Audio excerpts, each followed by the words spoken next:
আসসালামু আলাইকুম প্রিয় ভিউয়ার্স, সবাইকে স্বাগতম নতুন আরও একটি ভিডিওতে। নতুন করে মহার্ঘ ভাতা নিয়ে দারুণ সুখবর দিলেন অর্থ উপদেষ্টা সালেউদ্দিন আহমেদ।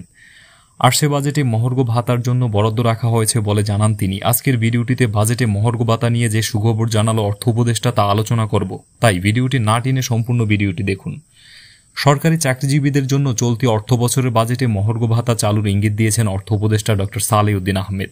2025-26 অর্থ বছরের বাজেটে মহার্ঘ ভাতার জন্য বরাদ্দ রাখা হয়েছে বলেও তিনি জানান।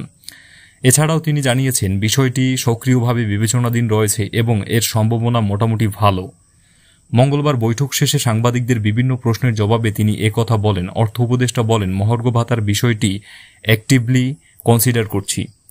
এ নিয়ে একটি কমিটি কাজ করছে, তারা তাদের প্রস্তাবনা আমাদের দেবে, এরপর দেখা যাবে কখন থেকে দেওয়া যাবে, কত দিতে পারবেও। তিনি আরও জানান, এখনই নির্দিষ্ট সময়ে কিংবা টাকার অঙ্ক বলা সম্ভব নয়।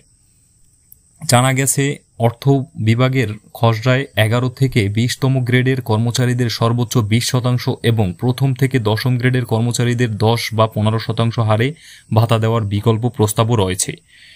প্রথম থেকে 10ম গ্রেডে 10% দেওয়া হলে 6,000 কোটি টাকা বাড়তি অর্থের প্রয়োজন হবে। অন্যদিকে 15% দেওয়া হলে ব্যয় দাঁড়াবে প্রায় 6,500 কোটি টাকা। চলতি অর্থ বছরের মূল বাজেটে সরকারি কর্মকর্তা কর্মচারীদের বেতন ভাতা বাবদ বরাদ্দ ছিল 82,990 কোটি টাকা, যা মোট বাজেটের 10.41%। 2024-25 অর্থ বছরের সরকারি কর্মচারীদের বেতন ভাতা বাবদ বরাদ্দ ছিল 82,990 কোটি টাকা, যা মোট বাজেটের প্রায় 10.41%। কিন্তু পরবর্তীতে বিভিন্ন দাবি দেওয়ার কারণে বরাদ্দ বাড়িয়ে 84,000 কোটি টাকা করা হয়, অর্থাৎ 84,000 কোটি টাকা বাজেটে বেড়ে যায়।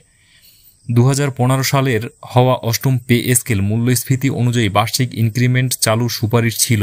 তখন থেকে প্রতি বছর 5% হারে ইনক্রিমেন্ট পেয়ে আসছিল কর্মকর্তা কর্মচারীরা।